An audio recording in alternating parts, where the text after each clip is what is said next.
Hello दोस्तों, आप सब लोग कैसे हैं। Welcome back to my channel biology Gyan and tricks. इस चैनल पर हम बायोलॉजी से रिलेटेड वीडियोस अपलोड करते हैं जो कि class 11, 12 and NEET UG syllabus को कवर करते हैं, जो कि आपको पता है। चलिए ज़्यादा टाइम वेस्ट न करते वीडियो को स्टार्ट करते हैं। मैंने आपको पिछली क्लास में बताया था कि हम क्या करेंगे अगली क्लास में, neural control and coordination, chapter number 21 वही करते हैं। आ जाओ। चलो, सबसे पहले टर्म आती है कोऑर्डिनेशन। कंट्रोल का पता है कि कंट्रोल क्या होता है, एक दूसरे को मतलब अपने उसमें रखना, है ना। अब कोऑर्डिनेशन का ये क्या टर्म आ गई, कोऑर्डिनेशन को देखते हैं क्या होता है। कोऑर्डिनेशन का मतलब होता है दो या दो से ज़्यादा ऑर्गन का एक दूसरे के साथ इंटरेक्ट करना, एक दूसरे के साथ बातचीत करना, फिर जो वो बातचीत करके फिर जो आएगा ना रिजल्ट, उसको फिर फंक्शन में परफॉर्म करते हैं वो। एग्जाम्पल इसका हो गया होमोस्टैसिस। होमोस्टैसिस आपको पता ही होगा, 12th वाले बच्चों को तो पता ही होता है, 11th वालों को शायद नहीं पता होगा, चलो बता देता हूँ फिर भी। जो होमोस्टैसिस होता है ना, ये ऐसा प्रोसेस होता है जो कि टेम्परेचर को मेंटेन करके रखता है हमारी बॉडी का। ठीक है, टेम्परेचर मेंटेन करके रखता है। ह्यूमन का बॉडी टेम्परेचर कितना होता है नॉर्मल बॉडी टेम्परेचर ह्यूमन का कितना होता है बताना कमेंट सेक्शन में, ठीक है। चलो, अब कोऑर्डिनेशन जैसे कि एक एग्जांपल लेके आपको समझाता हूँ कोऑर्डिनेशन क्या होता है, ठीक है। मान लो कि कोई पर्सन एक्सरसाइज कर रहा है ना, तो उसको ऑक्सीजन की डिमांड ज़्यादा होगी क्योंकि उसके मसल्स काम कर रहे होंगे, ज़्यादा मसल्स काम करें तो ऑक्सीजन की ज़्यादा जरूरत पड़ेगी। तो देखो, जो सप्लाई होगी ऑक्सीजन की वो बढ़ जाएगी, हार्ट बीट भी बढ़ जाएगी क्योंकि ब्लड को पहुंचाना पड़ेगा ना वहाँ पे। ब्लड क्या कैरी करता है, ऑक्सीजन, तो ऑक्सीजन तभी तो पहुँचेगी, ठीक है। और ब्रीथिंग रेट फास्टर हो जाएगा, जिससे कि डिफ्यूजन क्या होगा, ऑक्सीजन और CO2 के बीच में ज़्यादा तेज़ी से होगा, ठीक है। तो जो ये आया ना, ये जो 3 फंक्शन आए, सप्लाई ऑक्सीजन इंक्रीज़ हो जाएगी, सप्लाई की ऑक्सीजन की सप्लाई इंक्रीज़ हो जाएगी, सेकंड हार्ट बीट बढ़ जाएगी, तीसरी ब्रीथिंग रेट फास्ट हो जाएगी। तो ये जो 3 है, ये तीनों देखो एकदम से बढ़े ना, ये बढ़ा, ये बढ़ा, ये भी बढ़ा। अब क्यों बढ़ा भाई, ये तो कम भी तो हो सकता था। ये इसलिए बढ़ा क्योंकि इन दोनों ने मतलब जैसे हार्ट और ब्रीथिंग रेट जो कि लंग्स करवाती है ना, इन दोनों ने आपस में कम्युनिकेट करा कि तुम ये करोगे तो मैं ये करता हूँ। फिर जो डिमांड होगी ऑक्सीजन, जो डिमांड होगी इस पर्सन की, वो फिर इसको पहुँचाते हैं, ठीक है। तो मैंने वही लिखा है, provide demand of person for exercise by a coordinative process, ठीक है। चलो, ये भी आपको आ गया। अब नेक्स्ट पॉइंट आता है, जब पर्सन एक्सरसाइज नहीं कर रहा होता, ठीक है, मतलब पर्सन रेस्ट में था, उसने एक्सरसाइज करी, ये हो गया। अब पर्सन ने एक्सरसाइज बंद कर दी तो क्या होगा, जो ये सारी प्रोसेस हुई ना, ऑक्सीजन की सप्लाई बढ़ गई, हार्ट बीट बढ़ गया, ब्रीथिंग रेट बढ़ गया, ये अपने नॉर्मल स्टेट में वापस आ जाएगा, ठीक है। अब वापस कैसे आएगा, फिर दोबारा एक दूसरे बातचीत करेगा, भाई मुझे इतनी ज़रूरत नहीं है तो तुम अपने आप को कम कर लो, है ना। तो back to normal state also by coordinating process between different organ, example heart, lungs, kidney, ठीक है। ये दोनों एक मतलब ये जितने भी ऑर्गन्स हैं वो एक दूसरे से कम्युनिकेट करने के बाद फिर अपना रिजल्ट देते हैं, जो कि कम हो जाता है प्रोसेस, ठीक है। अब दोस्तों एक चीज़ बताना, जब कोई पर्सन एक्सरसाइज करता है, ठीक है, तो कौन कौन से ऑर्गन्स एक दूसरे से कम्युनिकेट करते हैं, ठीक है। आंसर उसमें देना कमेंट बॉक्स में। चलो आगे बढ़ते हैं। दिख रहा है ना दोस्तों आपको, ये हटा दूँ मैं, दिख रहा है आपको, ठीक है। ह्यूमन बॉडी चलो हाँ यही से बताता हूँ आपको। ह्यूमन बॉडी के देखो 2 पार्ट हैं, न्यूरल सिस्टम और कोऑर्डिनेटिंग सिस्टम। जो ह्यूमन बॉडी एक दूसरे से कम्युनिकेट कर पाती है ना, मतलब ह्यूमन बॉडी के जो ऑर्गन्स होते हैं एक दूसरे से कम्युनिकेट कर पाते हैं, वो कैसे कर पाते हैं, वो 2 सिस्टम से कोऑर्डिनेट कर पाते हैं। पहला है neural system, then second one है एंडोक्राइन सिस्टम, जो कि हार्मोनल सिस्टम होता है हमारा, ठीक है, जो कि हम चैप्टर नंबर 22 में पढ़ेंगे इसके बाद। इसलिए हमें यहाँ पे इसको नहीं पढ़ना, हमें क्या पढ़ना है, न्यूरल सिस्टम क्या होता है, ये मतलब न्यूरॉन्स का ना एक गुच्छा सा होता है, जो कि एक दूसरे के साथ कम्युनिकेट करते हैं और सिग्नल्स को एक ऑर्गन से दूसरे ऑर्गन के पास ट्रांसफ़र करवाते हैं, ठीक है। मान लो कि इनका ना रोड है, न्यूरॉन जो है इनका रोड है। जैसे ये ऑर्गन है, मान लो ये हार्ट है, ये लंग्स है। अब हार्ट बीट बढ़ेगी तो लंग्स बीट भी बढ़ेगी ना, एक्सचेंज होने के लिए, गैसेस एक्सचेंज होने के लिए। तो ये दोनों एक दूसरे से कम्युनिकेट कैसे कर पाएंगे, कुछ तो होना चाहिए ना इनके बीच में मीडियम। वो मीडियम क्या होता है, न्यूरॉन, ठीक है। ये क्लस्टर ऑफ सेल्स होते हैं न्यूरॉन।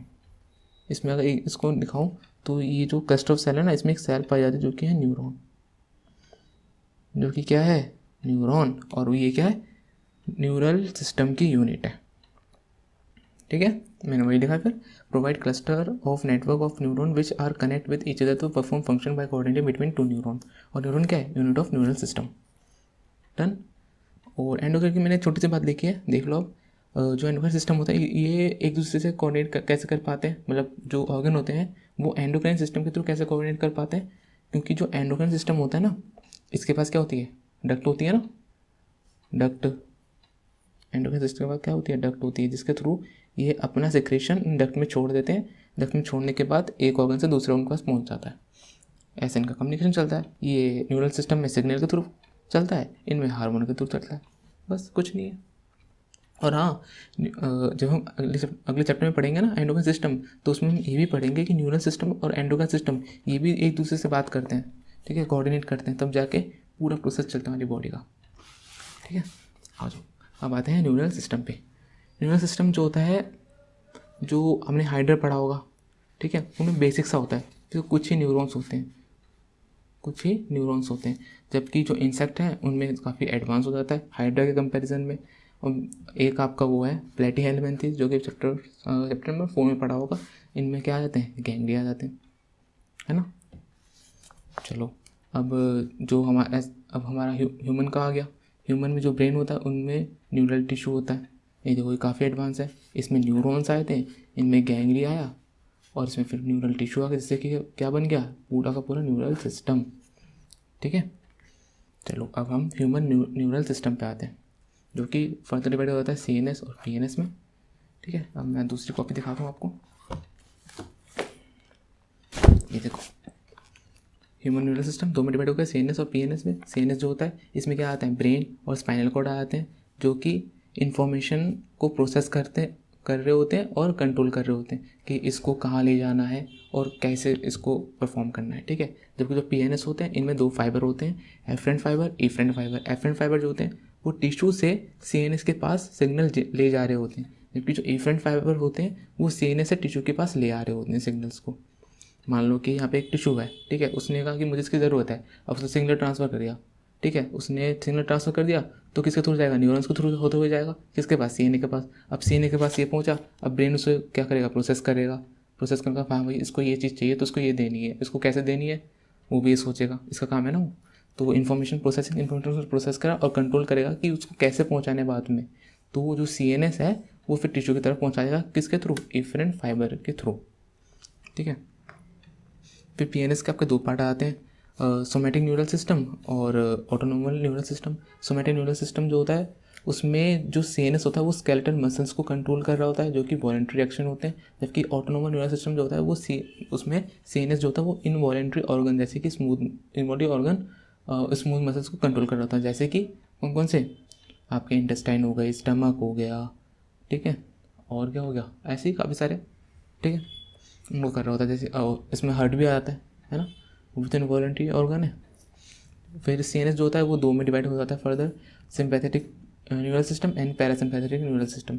जो सिंपैथेटिक न्यूरल सिस्टम होता है ना, ये हार्ट बीट को बढ़ा देता है by secreting adrenaline hormone from adrenaline gland. इसे नीट वाले बच्चे ज़रूर याद करना, ठीक है। जो सिंपैथेटिक सिस्टम होता है ये इंक्रीज कर देता है, increase heart beat by secreting adrenal hormone. जबकि जो पैरासिम्पैथेटिक न्यूरल सिस्टम होता है ये डिक्रीज कर देता है हार्ट बीट को बाय सिक्रेटिंग न्यूरोट्रांसमीटर, जिसका नाम क्या है, एसिटाइल कोलिन। देखो यहाँ पर भी आ गया, ये पीछा ही नहीं छोड़ता कहीं, है ना। एसिटाइल कोलिन ये क्या करता है, ये न्यूरोट्रांसमीटर जो कि हार्ट बीट को क्या करता है, डिक्रीज कर देता है, ठीक है। फिर न्यूरॉन जो होते हैं वो 3 में डिवाइड होता है, हमारी बुक में 3 में डिवाइड करके देखा है, लेकिन मैं एक और बताऊंगा आपको जो कि सूडो यूनिपोलर होता है, ठीक है। अब इसको भी छोड़ दो, अभी आप ये देखो, मल्टीपोलर, बाईपोलर, यूनिपोलर। मल्टीपोलर में एक एक्सॉन होता है, बाईपोलर में भी एक एक्सॉन होता है, यूनिपोलर में एक ही एक्सॉन होता है सिर्फ, ठीक है, एक ही होता है वैसे तो। चलो, मल्टीपोलर में दो या दो से ज़्यादा डेंड्राइट्स हो सकते हैं, क्या बोल रहा हूँ अभी, बाईपोलर में एक ही डेंड्राइट होता है, जबकि यूनिपोलर में एक भी डेंड्राइट नहीं होता। ये आपके कहाँ मिलते हैं, pyramidal cell of cerebral cortex multipolar वाले, जबकि बाईपोलर वाले आपके रेटिना ऑफ आई में मिलते हैं, और यूनिपोलर वाले आपके एम्ब्रियोनिक स्टेज में मिलते हैं, ठीक है। एम्ब्रियोनिक स्टेज इसे याद रखना, ये हमारे एडल्ट में नहीं मिलते, बस एम्ब्रियोनिक स्टेज में ही मिलते हैं, ठीक है, बाकी दोनों तो हमारी बॉडी में मिलते हैं। चलो एक और टाइप आता है सूडो यूनिपोलर, जिसमें कि जो आपका ये न्यूरॉन होता है ना, ये सेल बॉडी यहाँ से जो न्यूरॉन होता है ये बाइफर्केट हो जाता है, दो में डिवाइड हो जाता है यहाँ से, एक ऐसे एक ऐसे। ठीक है, ये आपका कहाँ मिलता है, supra ganglion of spinal cord, और एक और है dorsal root of ganglion of spinal cord. ठीक है, इन दो जगह ये मिलता है। बाकी देखो मल्टीपोलर का यहाँ पर डायग्राम दे रखा है। डेंड्राइट्स देखो, मैंने कहा था दो से ज़्यादा डेंड्राइट्स होते हैं। देखो कई सारे डेंड्राइट्स हैं ना इसके। बाकी सेल बॉडी न्यूक्लियस, बाकी इसका डायग्राम अच्छे से पढ़ेंगे अगले पेज पे। ठीक है दोस्तों, इतना आ गया आपको। चलो अब आ जाते हैं न्यूरॉन के डायग्राम पे। ये देखो, दिख रहा है दोस्तों न्यूरॉन का डायग्राम आपको। ये देखो, ये आपकी सेल बॉडी, ये जो हिस्सा होता है ना, ये इतना पोर्शन ये सेल बॉडी होता है, इसके अंदर न्यूक्लियस होता है। ये आपके एक्सोन जारी होती है, यहाँ पे कई सारे ऐसे बल्ब जैसे स्ट्रक्चर होते हैं। ठीक है, जिसको हम साइनेप्टिक नोड कहते हैं। चलो यहाँ इसके अंदर ना, इस सेल बॉडी में कई सारे, देखो ये रेड रेड से स्पॉट दिख रहे होंगे आपको। ये क्या है बताओ, ये है निसल ग्रेन्यूल्स। ठीक है, और ये आपका न्यूक्लियस हो गया, ये आपके डेंड्राइट्स हो गए, ये ऐसे तो निकल रहे हैं ना तीन तीन। ये डेंड्राइट्स हो गए जो कि रिसीव करते हैं क्या, केमिकल इन्फॉर्मेशन जो होती है ना, उसको रिसीव करते हैं ये डेंड्राइट्स। इसके ऊपर रिसेप्टर लगे होते हैं जो कि रिसीव करते हैं। ठीक है, ये सेल बॉडी हो गई, या फिर इसको साइटोन भी कह देते हैं। ठीक, और इसके ऊपर ना ये देखो, ये एक्सोन जारी होती है, इसके ऊपर ना कई सारे उनके सेल्स की ऊपर ये होती है, कवरिंग सी होती है, जिसको हम क्या कहते हैं, माइसीलियन शीट। ठीक है, माइसीलियन शीट। और माइसीलियन शीट कौन बनाता है, शॉन सेल्स होते हैं यहाँ पे जो कि माइसीलियन शीट को फॉर्म करते हैं। और कुछ और सेल्स होते हैं जैसे कि ओलिगोडेंड्रोन सेल्स जो कि माइसीलियन शीट को फॉर्म करते हैं।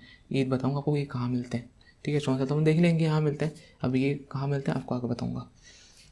ये जो आपका दिख रहा है ना, ये गैप, ये जो गैप होता है ये कवरिंग के बीच में, जिसको हम कहते हैं नोड ऑफ रैनवियर।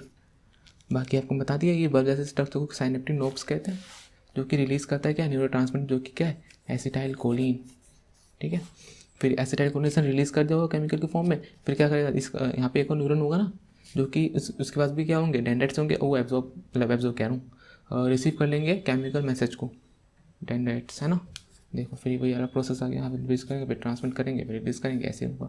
यहाँ से यहाँ तक आपका एक्सोन होता है, ये एक्सोन टर्मिनल होता है, जो कि कन्वर्ट, ये वाला जो पार्ट होता है, जो ये वाला पार्ट होता है ना दोस्तों, एक्सोन, ये कन्वर्ट कर रहा होता है केमिकल मैसेज को इलेक्ट्रिकल मैसेज में, मैसेज नहीं, सिग्नल्स में।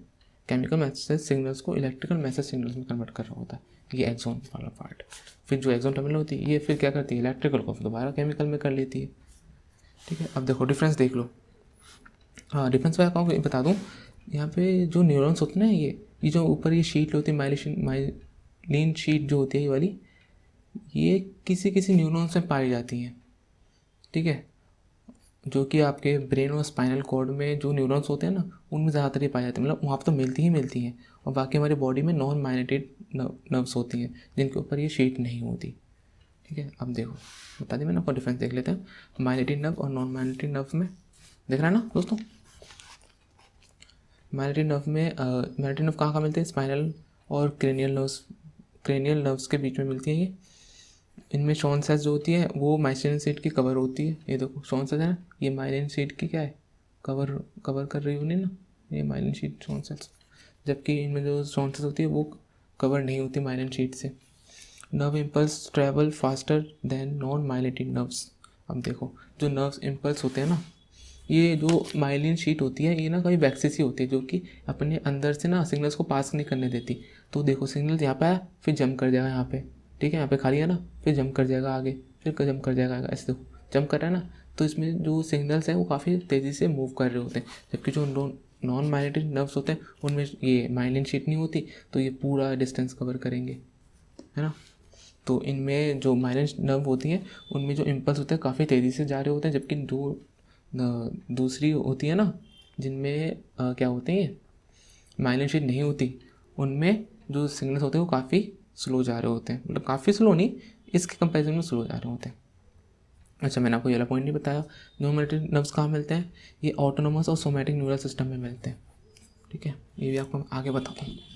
चलो अब देखो, ये आ जाता है आपका क्या, दो न्यूरॉन बनाए ना मैंने यहाँ पे, एक न्यूरॉन। अब न्यूरॉन में ना दो टाइप्स के जंक्शन फॉर्म कर रहे होते हैं। ठीक है, मान लो ये एक न्यूरॉन है, इसका ये वो है साइनेप्टिक नोब्स, ये दूसरा न्यूरॉन है जिसके डेंड्राइट्स है। एक तो ऐसे न्यूरल सिस्टम होता है जिसमें कि जो डेंड्राइट्स होते हैं ना, ये काफ़ी इससे जुड़े हुए होते हैं ना, चिपके होते हैं, बिल्कुल चिपके होते हैं इसके साथ। तो जैसे यहाँ पे सिग्नल आया, फिर एकदम से इसके ट्रांसफर हो जाते हैं, फिर चले जाते हैं। जबकि जो दूसरे न्यूरल सिस्टम में जो नर्व्स होती हैं उनमें काफ़ी अच्छा खासा गैप होता है उनके कंपेरिजन में, ठीक है। वो तो चिपकी होती हैं, जबकि इनमें गैप होता है। अब इलेक्ट्रिक सिग्नल्स को तो मीडियम चाहिए होता है पास करने के लिए, इसके यहाँ पे कैसे जाएगा, जम तो करेगा नहीं। तो यहाँ पे जो हमने पढ़ा ना अभी, ये देखो जो साइनेप्टिक नोब होती है, ये न्यूरोट्रांसमीटर रिलीज कर, जो कि एसिटाइलकोलिन है ना, ये एसिटाइलकोलिन यहाँ पर रिलीज़ हो जाएगा। फिर ये क्या कर लेंगे, इसे एब्जॉर्ब कर लेंगे, मतलब रिसीव कर लेंगे जो सिग्नल्स आए थे, फिर वो आगे ट्रांसफ़र कर देंगे। ऐसे चलता रहेगा इनमें, ठीक है। चलो आपको मैंने 2 टाइप्स के भी बता दिए। अब देखो जो मैंने आपको ऊपर सेल बताया था ओलिगोडेंड्रोन सेल, जो कि क्या फॉर्म कर रही होती है, माइलिन शीट, वो कहाँ होती है। मान लो एक न्यूरॉन है, न्यूरॉन के आसपास ना काफ़ी सारे न्यूरोजीलियल सेल्स होती हैं, जो कि इसे क्या करती हैं, सपोर्ट देती है और प्रोटेक्ट कर रहे होते हैं, जो कि आपने चैप्टर 7 में पढ़ा होगा, ठीक है। वहाँ पे चैप्टर 7 में यहाँ पे बुक में डायग्राम है ना न्यूरॉन का, यहाँ पे लिखा हुआ है माइलिन शीट, ठीक है। माइलिन शीट कह रहा हूँ, न्यूरोजीलियल सेल्स जो कि सपोर्ट प्रोटेक्ट करती है और सपोर्ट करती हैं। इन्हीं में से कुछ सेल्स होते हैं, देखो आपको दिख रहा होगा ये ब्लू से अंदर, राइट के अंदर ब्लू से दिख रहे हैं ना, यही कुछ सेल्स होते हैं जो कि ओलिगोडेंड्रोन सेल होते हैं। यहीं पे जो सेल्स होते हैं ना, वो क्या सिक्रेट करते हो, सिक्रेट का मतलब फॉर्म कर रहे होते हैं माइलिन शीट को। ये देखो oligodendrocyte cell form myelin sheath also, ठीक है। ये वाले सेल्स कर रहे होते हैं, बस और कुछ नहीं है। बाकी कई सारे डिफरेंट टाइप्स के न्यूरल सेल होते हैं, जैसे माइक्रोजीलियल सेल्स हो गए, जो कि रिमूव कर रहे होते हैं वेस्ट मटेरियल। एक सेल ही तो है एक, इसका वेस्ट मटेरियल भी तो आएगा, है ना, उसको रिमूव भी तो करना ज़रूरी है, वरना तो टॉक्सिसिटी कॉज हो जाएगी एक सेल में, फिर उससे डिजीज हो जाएगी, है ना। चलो दोस्तों, अब मैंने आपको ये भी बता दिया, ठीक है। आपको मैंने क्या बताया आज, न्यूरल कंट्रोल एंड कोऑर्डिनेशन का मैंने आपको इंट्रो दिया। कोऑर्डिनेशन क्या होता है, कैसे कर रहे होते हैं, मैंने आपको वो बताया, है ना।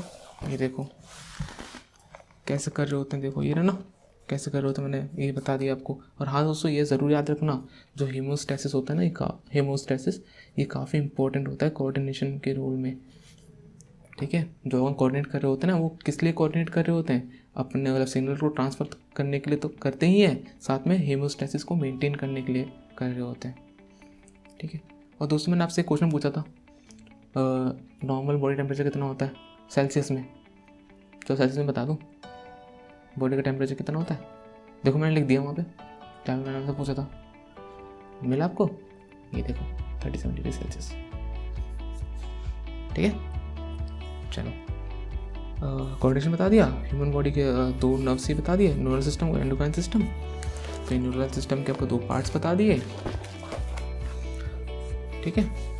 और फिर ये बता दिया आपको मल्टीपोलर, बाइपोलर, यूनिपोलर के न्यूरॉन के टाइप्स बता दिए। साथ में आपको ये छोटे यूनिपोलर बता दिए, जो कि नीट में कभी कभार पूछ लिया जाता है, ठीक। और आपको मैंने क्या बताया, ये बता दिया, न्यूरॉन का स्ट्रक्चर बता दिया, क्या क्या क्या मतलब कहाँ पे क्या चीज़ होती है, इनका फंक्शन क्या होता है, ये बता दिया, रेफरेंस बता दिया आपको, और ये बता दिया, ठीक है दोस्तों।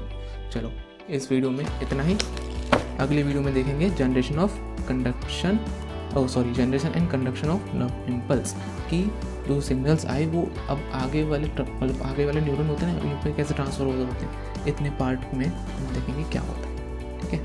ये काफ़ी बड़ा टॉपिक है, तो मैं यहीं तक आपको बताता हूँ आज, फिर अगली क्लास में आपको मैं ये बताऊँगा। I hope you like this video, तो फ्रेंड्स को शेयर करना तो बनता है और लाइक तो होता ही है, ठीक है दोस्तों। चलो, और हाँ दोस्तों, सब्सक्राइब करना मत भूलिए, ठीक है। इसी तरह सपोर्ट करते रहिए। अगली क्लास में मिलते हैं हम किसके साथ, generation and conduction of nerve impulse, जो काफ़ी इंपॉर्टेंट टॉपिक है, ठीक है। Bye bye.